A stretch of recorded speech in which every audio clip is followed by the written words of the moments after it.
सी fact बता रही हूँ। हमारे इंडियन पेरेंट्स एक बार बेटी की शादी हो जाने के बाद दोबारा उसकी रिस्पॉन्सिबिलिटी से भागते हैं। अगर बेटी खुशी रहती है ससुराल में तो वो हंस हंस कर उसका खुशी देख लेते हैं।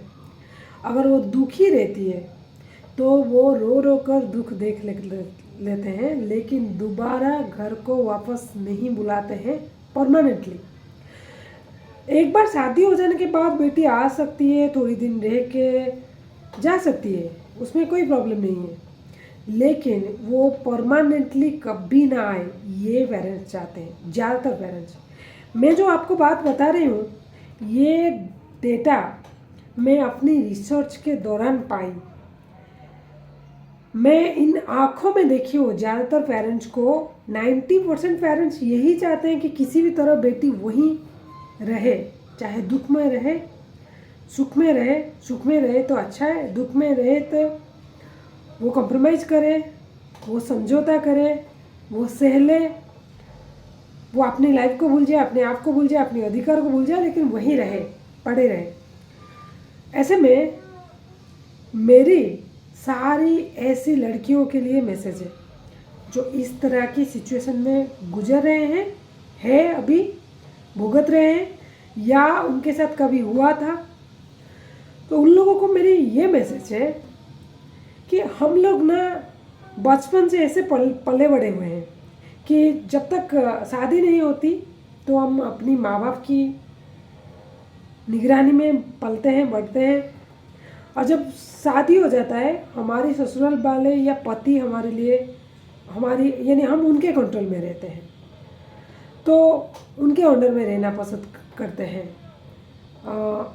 कई लोग जानबूझ के रहते हैं, कुछ लड़कियां इच्छा ना होने के बावजूद भी मजबूरन रहते हैं। तो हमको ये लगता है हमेशा कोई ना कोई हमारा सपोर्ट करने वाला होना चाहिए, हमको हमारी देखभाल करने वाला होना चाहिए, हमारी रिस्पॉन्सिबिलिटी लेने वाला होना चाहिए। ऐसा हर किसी के लाइफ में सेम नहीं होता मैटर। तब भी क्या करना है, तो मेरी ये मैसेज है कि अगर ऐसी कोई लड़की के साथ हो जाता है तो आपको कभी भी हिम्मत नहीं हारनी है। देखिए, जो अधिकार की बात हो रही है वो आपकी अधिकार है, आपकी लाइफ, आपकी, इट्स योर रिस्पॉन्सिबिलिटी।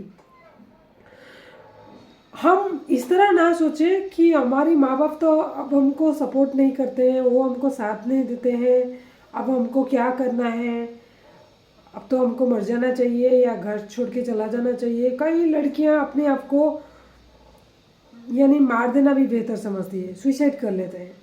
ये सरासर गलत है, ये सल्यूशन नहीं है।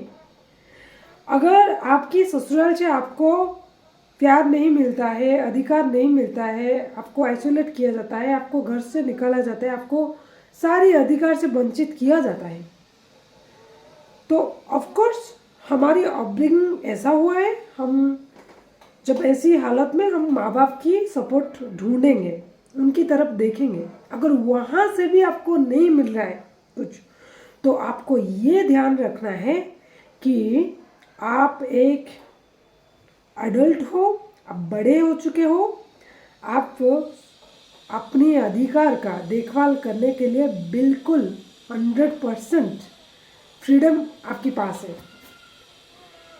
अगर हमारे शास्त्र में भी यही कहा जाता है कि अगर एक इंसान खुद को सपोर्ट नहीं करता, खुद के लिए स्टैंड नहीं लेता, खुद की भलाई का फिक्र नहीं करता, खुद की भलाई के लिए,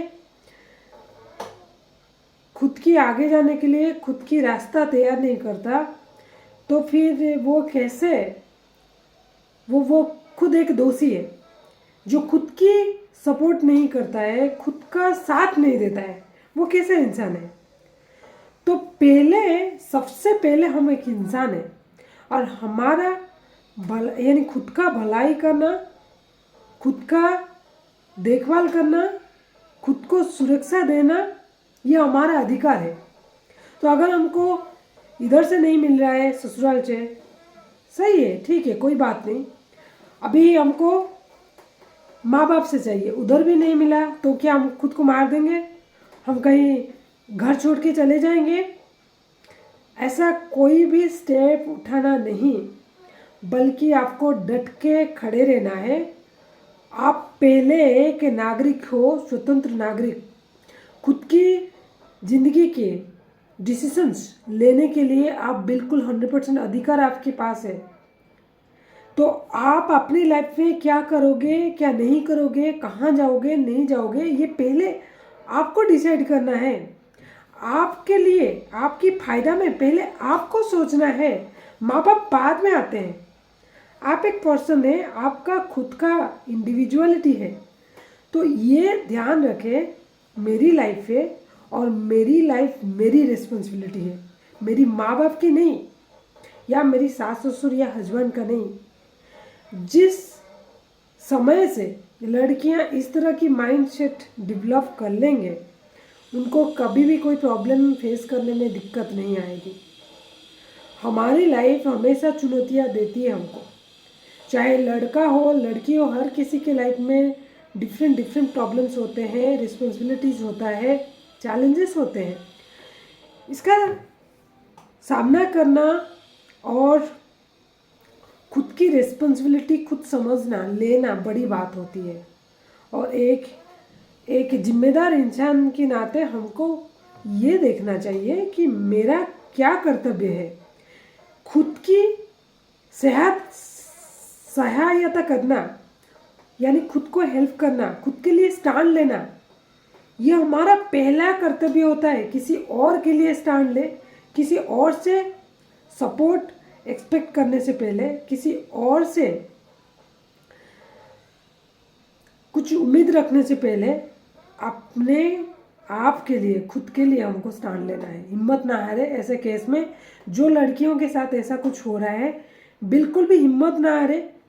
आप एक स्वतंत्र इंसान है, आप खुद के लिए डिसीजंस ले सकते हैं। आप खुद अपने पैर में खड़े हो सकते हैं। आप अकेले भी रह सकते हैं, कोई ज़रूरत नहीं है दूसरों की।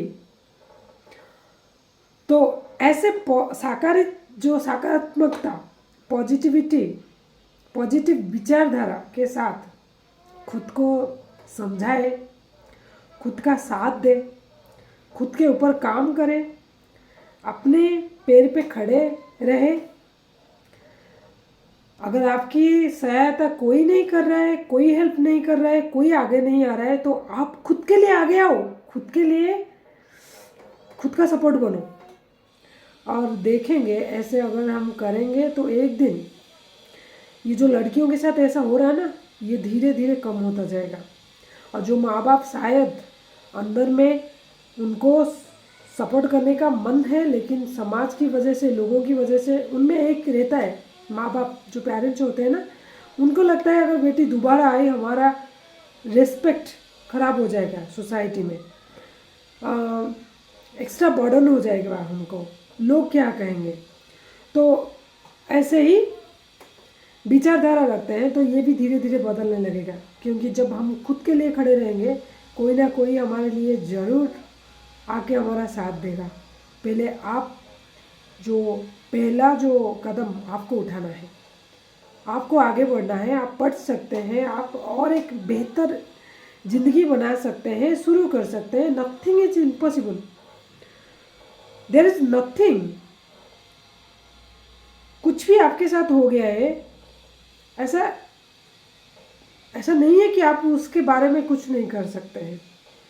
You can do something about it, no matter आपके साथ कुछ भी गलत हो गया है।